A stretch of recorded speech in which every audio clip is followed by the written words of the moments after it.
ሰላም ጤና ይስጥልን የተከበራችሁ ውድ ኢትዮጵያውያን ሁላችሁም በያላችሁበት ሰላምና ጤና እየተመኘን ለሰዓቱ የተመረጡ አጫጭር መረጃዎችን ይዘን ተመልሰናል። አዘጋጅና አቅራቢ ቶፕ ሚዲያ ነው። እስከ ፍጻሜው አብረን እንቆይ።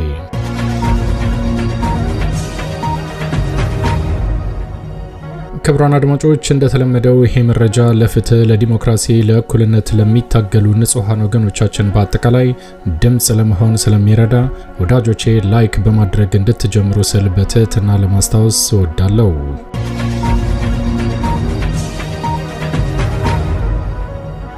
ውድ ኢትዮጵያውያን አሁን ይዤላችሁ የቀረብኩት መረጃ አጫጭር መረጃዎች ናቸው። የመጀመሪያው መረጃ በአማራ ክልል በተለያዩ ግንባሮች ላይ ዛሬም ተጠናክሮ በቀጠለው የፋኖ የማጥቃት እርምጃ ዛሬም አብይ አህመድ ያሰማራው በርካታ እግረኛ ወታደር እጅግ በጣም በሚያስገርም ሁኔታ እየተመታ የሚደመሰሰው እየተደመሰሰ እድለኛው እየተማረከ የታጠቀውን የጦር መሳሪያ ለፋኖ እያስረከበ ቀጥሏል። በተመሳሳይ የአብይ አህመድ አገዛዝ በእግር ያልቻለውን አካባቢ በአጠቃላይ በአየር መደብደቡን አጠናክሮ ቀጥሎበታል። በጎንደር ደብረታቦር አካባቢ በተደረገ ከባድ ውጊያ አብይ አህመድ ያሰማራው ወታደር በከፍተኛ ሁኔታ ተደምስሷል። አብዛኛው ተሸንፎ እጁን ሰጥቷል። በተጨማሪም የሚፈረጥጠው የአብይ አህመድ ወታደር መሳሪያውን እየወረወረ ዩኒፎርሙን እያወለቀ ባገኘው አቅጣጫ መፈርጠጡን ቀጥሎበታል።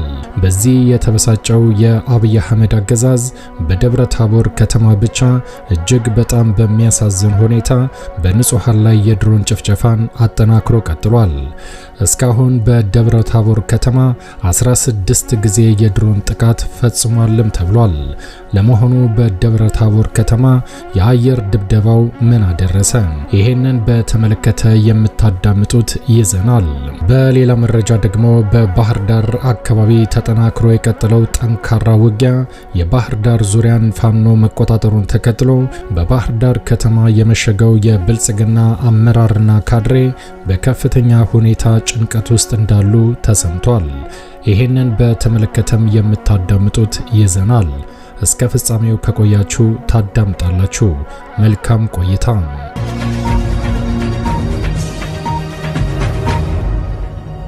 ክቡራን አድማጮች ቀዳሚ ወዳደረኩት መረጃ ሳልፍ በአማራ ክልል በተለያዩ ግንባሮች ላይ አብይ አህመድ አዘናግቶ ለማጥቃት የጀመረው ጠንካራ ውጊያ ራሱ ባሰማራው ወታደሮች ላይ ከፍተኛ ጉዳት እያስተናገደ የሚደመሰሰው እየተደመሰሰ የተቆጣጠረውን አካባቢ ጥሎ እየፈረጠጠ ቀጥሏል።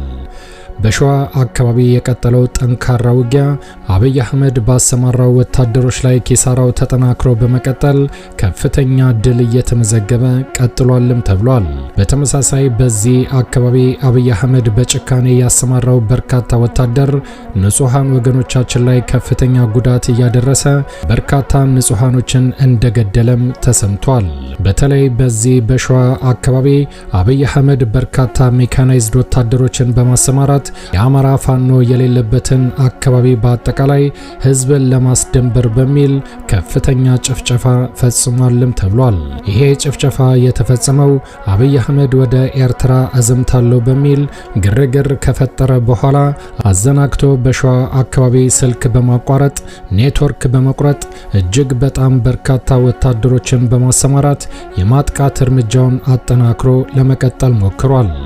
ነገር ግን በአካባቢው የተደራጀው የአማራ ፋኖ እጅግ በጣም ጠንካራ የመከላከል የመልሶ ማጥቃት እርምጃ በመውሰድ ከፍተኛ ድል እያስመዘገበ ይገኛልም ተብሏል። በተመሳሳይ በደቡብ ጎንደር አካባቢ የተጀመረው ጠንካራ ውጊያ የጎንደር አማራ ፋኖ በወሰደው ጠንካራ እርምጃ ከፍተኛ ኪሳራ አድርሶበታል። ግስጋሴውን የቀጠለው በአካባቢው የሚንቀሳቀሰው የአማራ ፋኖ ደብረታቦር ከተማን በመቆጣጠር አብይ አህመድ ያሰማራውን በርካታ ወታደር ከፍተኛ ኪሳራ አድርሶበታል። ለመሆኑ የአማራ ፋኖ ብሔራዊ ንቅናቄ የደብረታቦር ከተማን ከተቆጣጠረ በኋላ የድሮን ድብደባ አጠናክሮ የቀጠለው የአብይ አህመድ የጭካኔ እርምጃ ምን ጉዳት አደረሰ? አገዛዙ በደብረታቦር ከተማ በፈጸመው ከ16 ጊዜ በላይ የሰው አልባ አውሮፕላን ድብደባ በርካታ ንጹሃን ወገኖቻችንን ሲገድል በትንሹ 5 የሚቆጠር የህዝብ መገልገያ ተቋማትን ጨምሮ የግለሰብ መኖሪያ ቤቶችን እንዳወደመ ተረጋግጧል። በደብረ ታቦር ከተማ አብይ አህመድ በፈጸመው የድሮን ድብደባ የወደሙ ተቋማትን በተመለከተም እስካሁን የተረጋገጠ የዞኑ ጤና መምሪያ ቢሮ ሙሉ በሙሉ እንደወደመ ተሰምቷል። የዞን ሲቪል ሰርቪስና የፋይናንስ ቢሮ ተደብድቧል ተብሏል። የፈርጣ ወረዳ ፖሊስ ጣቢያ ተመቷል። የገብርዬ ክፍለ ከተማ ፖሊስ ጣቢያና የቴድሮስ ክፍለ ከተማ ፖሊስ ጣቢያን ጨምሮ ሌሎች የግለሰቦችና የህዝብ ተቋማትን በድሮን ያወደመው አገዛዙ ፋኖ አወደማቸው በሚልም የሐሰት መረጃ ስርጭት መጀመሩን ከቦታው ያደረሱን መረጃ ይፋ አድርጓል።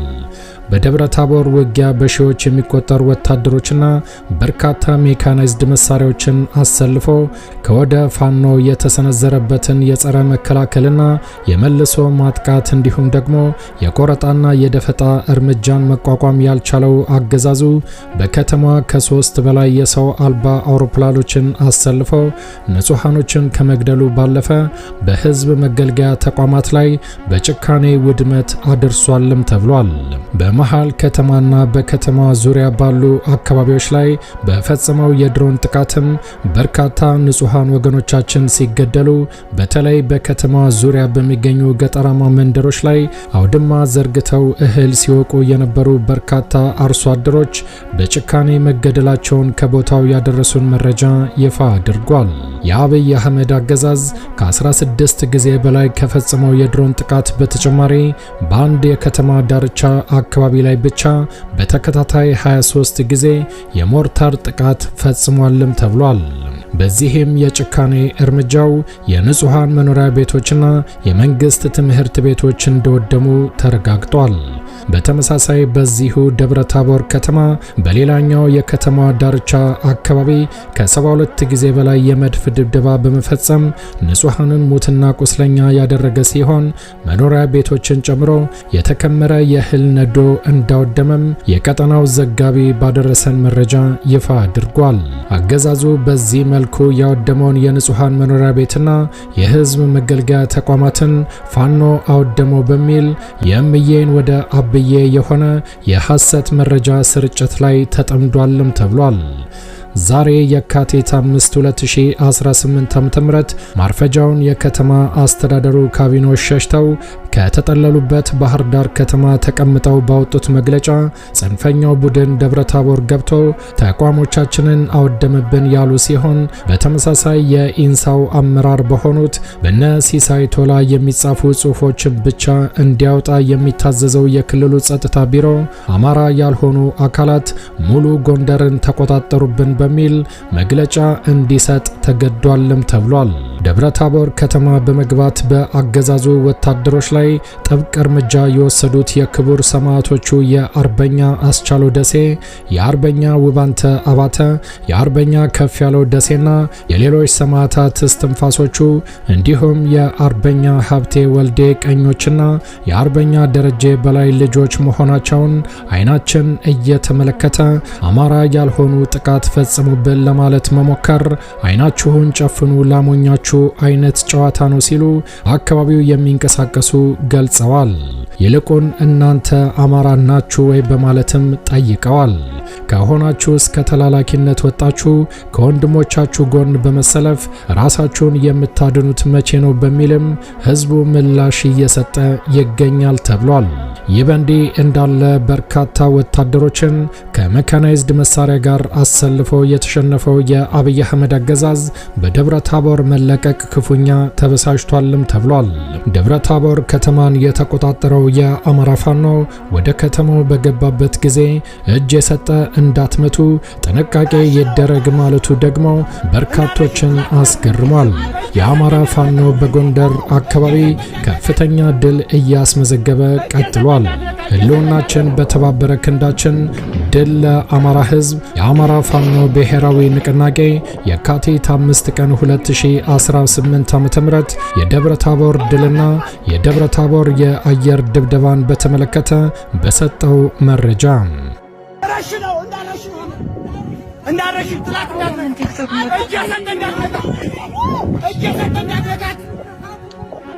እየሰጠ እንዳትረካ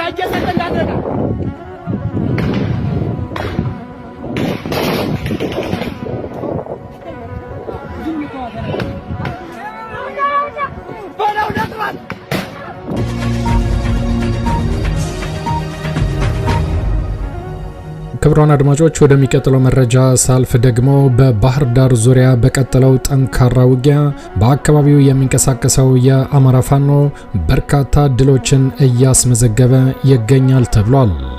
ዛሬ የካቲት 5 ቀን 2018 ዓ.ም 102ኛ ኮር በባህር ዳር ዙሪያ ድል መቀናጀቱን ይፋ አድርጓል። ትንቅንቁ ዛሬን በተለያዩ ግንባሮች የቀጠለ ሲሆን ከባህር ዳር በቅርብ ርቀት በምትገኘው ሰቀለት በምትባል ልዩ ቦታ ብቻ አድማ ብተናና ሚሊሻ የተማረከ ሲሆን ከ20 በላይ አድማ ብተና ከ7 በላይ ሚሊሻ እስከ ወዲያኛው ተሸኝቷል ብለዋል። ይሄ እስካሁን ባለንበት አካባቢ ብቻ የተቆጠረና የተረጋገጠ ነው ሲል የአማራ ፋኖ ቴዎድሮስ ዕዝ ይፋ አድርጓል። በዛሬው ዕለት የሰቀለት ግንባር የተማረኩ ምርኮኞችን በተመለከተም በዚህ መልኩ ዘርዝሮታል። ከ30 በላይ ክላሽንኮቭ ጥቁር መሳሪያ ተማርኳል።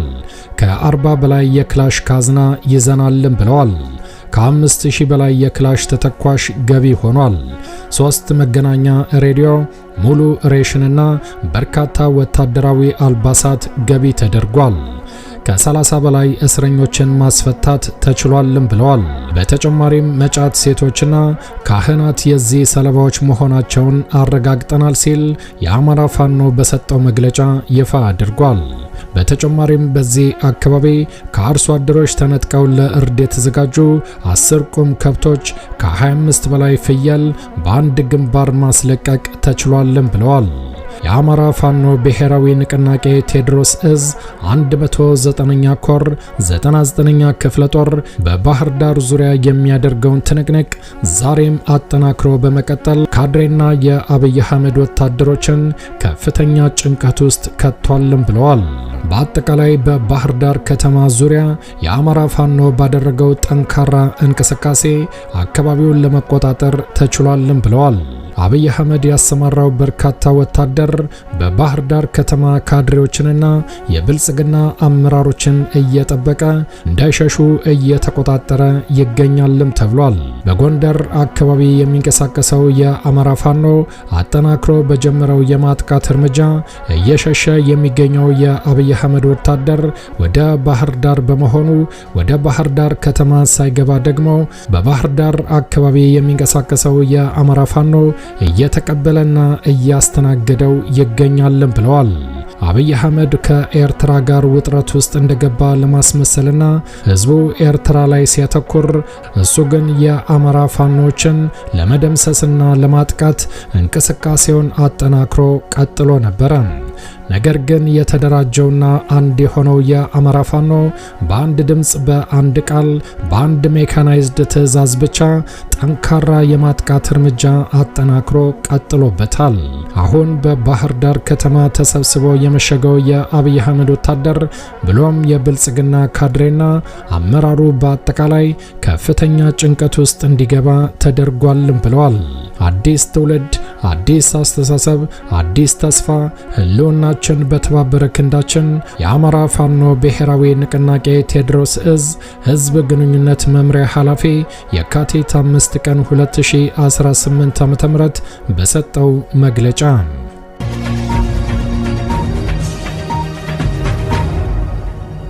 የተከበራችሁ ክቡራን አድማጮች ለሰዓቱ ያዘጋጀነው አጫጭር መረጃ ይሄን ይመስል ነበር። እንደ ወትሮ ለማስታወስ እንወዳለን ለቻናሉ አዲስ ከሆናችሁ ሰብስክራይብ በማድረግ የደወል ምልክቷን በመጫን ፈጣንና ታማኝ መረጃዎችን መከታተል ይችላሉ።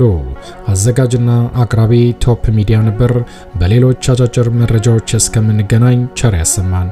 ኢትዮጵያ ለዘላለም ትኖር። ዘረኝነት ይውደም።